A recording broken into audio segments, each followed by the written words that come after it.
hosting, where your customer comes to you and says, I have to have my own server. Sometimes it's a psychological feeling that I don't want anybody else's data on my server. I don't want to be on a server with some other company because the whole virtualized environment scares me. But sometimes there's a real legal issue. In the US, we have laws called HIPAA, which really prohibit what can be on a server and how you handle data. I know in the EU, the data laws are even more stringent than they are in the US. And so there are cases where a dedicated server is the only way to get where you need to go. Well, if you go to the Dell booth today, you can see the Dell C5125.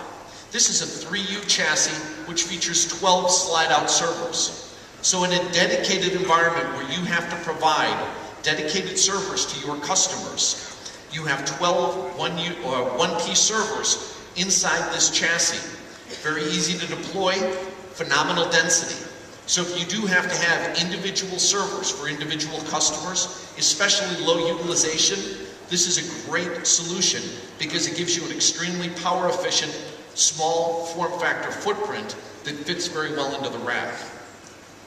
As you get into the cloud front end, the twins, two systems in a single chassis, or quads, as you see here with the Dell 6105, where it's actually 4 individual servers, 2P servers in a 2U chassis, allows for much more flexibility.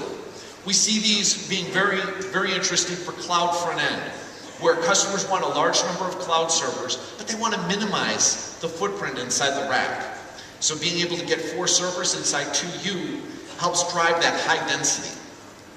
Now on the back end, for virtualized hosting, or for what we call big data. And big data is a term you're probably going to hear a lot about in the cloud world. It's talking about huge databases.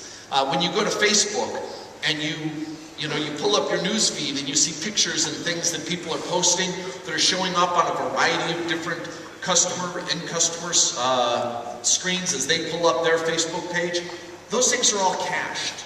It's cached in a very large database, and Facebook speeds up the access by having more and more of that data in cache. Those are big databases. That's what big data is all about. Virtualization is the same way. Inside the C6145 are 2 4P servers. Each of those can have up to 12 cores per socket, so you can get up to 96 cores into a 2U chassis. The fact that they're 4P servers, very aggressively priced because we've modified our pricing around the 4P to remove that 4P tax that a lot of people pay.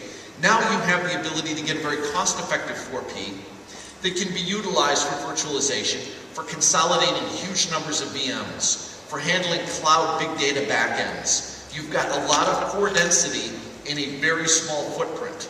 So you can again scale and utilize that floor space, which is a valuable asset to you, to your best manner, by having large numbers of cores in a very small space within the rack.